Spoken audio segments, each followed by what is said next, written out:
Hey guys, welcome back to another video, and in today's video, I'm doing another tier list. I didn't do one last update, so sorry about that. If you're wondering what this category is right here, the unknown category, it's just characters that literally no one cares about, and literally most people didn't even know that most of these characters existed.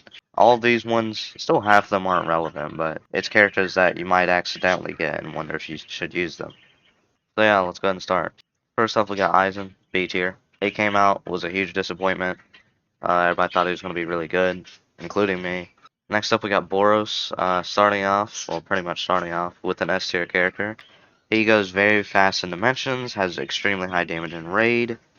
That's all I can say about him though, but that's basically the only two good things about a character. Ichigo Final, another character that's barely S tier. I don't even know how he belongs in the same category as Boros, but it's not like I'm making the tier list. Kaido, A tier. He came out a long time ago, and he wasn't really bad when he came out. It's just he got outclassed fast because after he came out, a lot of really good raid characters started coming out. Plus, we also got Robux characters, which he is a Robux character. Then we got Makima.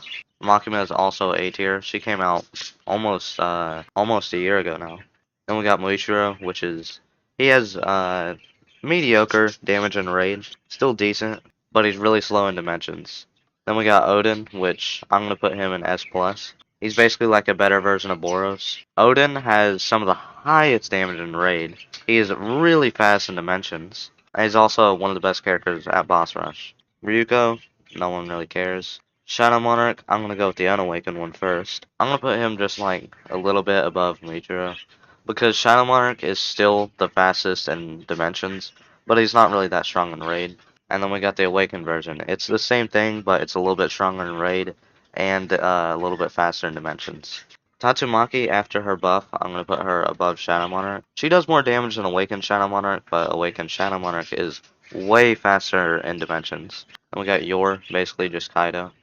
Then Christmas Saber. Most of you already know how Christmas Saber works, but for those of you who don't know, the better the pet you have, the better she is, because of her XP gain. Now, XP gain is in pet XP gain, so her pet activates faster. So again, the better the pet, the better she is. If you have a mythic pet, which is what most people have, then she'd probably be somewhere around here.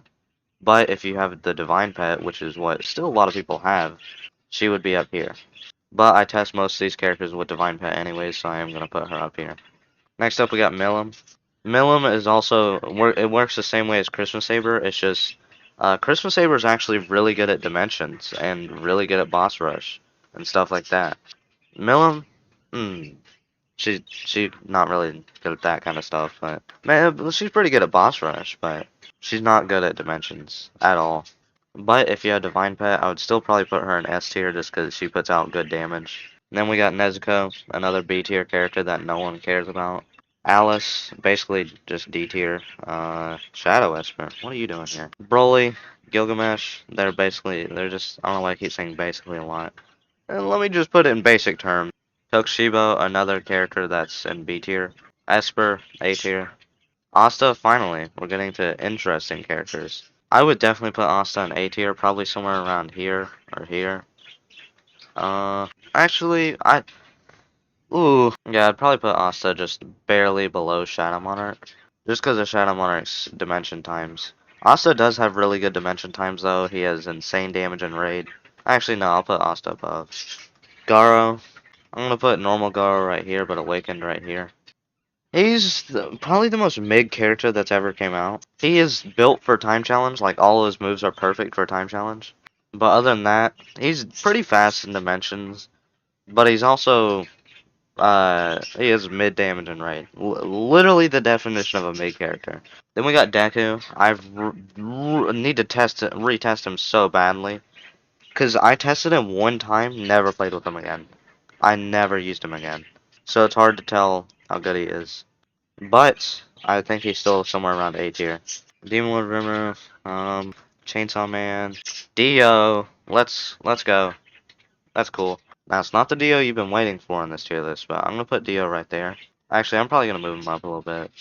I'm probably gonna move him up a little bit. Esdef, This one comment really got stuck in my head. It was someone saying, "Dude, Ezet is not that bad, dude." Uh, okay. I I mean, I guess so. She's she's not really insane though. I'm gonna put her awakened version in B tier though, almost A tier. Infinite Gojo, I also kind of need to retest him. I'm probably gonna go through and retest most of the characters. I might do a stream about it or something. It's gonna be a lot easier to test them because with the new raid game mode, you can do raid whenever you want in that game mode. You don't get raid tokens or anything from it, but it's really good for seeing how much damage you can do with characters really fast since you're not limited to one per hour. Anyways, Combat Titan. Alright. Goku, another extremely disappointing character. Ichigo was actually pretty good when he came out, but that he came out right around the time when they started adding really good characters. Like Dio came out right after him. Next up is Jotaro, basically the same thing as Dio. I thought he was slightly better when he first came out, just because it was 4. But I retested Dio after I tested him, and Dio's still slightly better. Kirito, B tier. Kirito Awakened, also B tier. I really shouldn't even try and put the B tier and under characters in order, because they're so Levi, also B tier. Awaken Levi, also B tier. Gear 5, it's not that good, alright. We were all hoping for it to be insane after they buffed it, but ooh. It went from like B tier to A tier, so. I mean, if they do one more buff and it goes from A tier to S tier, then it'd be pretty good. Next up, we got Madoka. So Madoka got buffed this update, which is I think she needed the buff, to be honest. She was really hard to get, and Odin was better than her. Well, kind of. Her assist was meta. The best assist, actually. So, I don't have her unawakened, but it's pretty easy to assume how strong an unawakened character is, and I'll probably put her unawakened about right there. And then awakened Madoka, oh yeah, S tier. She does like the same damage as Odin. I think she's slightly worse in dimensions. But she's also got her assist, which is meta. Big S tier, but you could also put her under Odin if you wanted to. I'm gonna put her above though. She's also way easier to use for free-to-play players. Or not. Yeah, free-to-play players are actually pretty bad and need easier characters to use. Mitsuri, B tier. I mean, if she never got nerfed, she'd probably be S tier. So, normal Naruto, I'm gonna put him probably like right around Gear 5 level. Awakened Naruto though, I'm probably gonna put him up here, not above your, up there. Obito, I'll put him probably about right there. Same thing with Shanks, but Shanks is slightly worse, and no one's gonna tell me otherwise, alright? Rengoku, E tier. Rengoku. Wait a minute, that's not E tier, that's D tier. Awakened Rengoku, I don't have him awakened. I never awakened him because I don't want to. But I'll probably put him right there. Tanjiro, right there. Tengen, he's not really that good. A lot of people still support Tengen and say he is really good. I don't know why you do that. Cause he's not even in B tier, alright? Character that is in B tier though, which Megumin.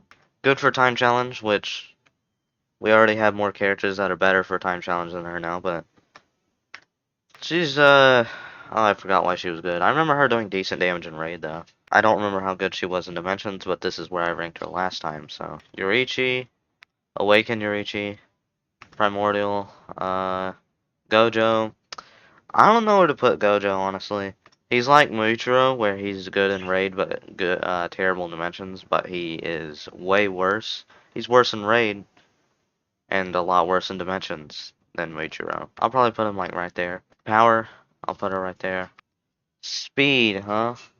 Everybody's favorite character. And a lot of people said he's insane. He's not. He's not good.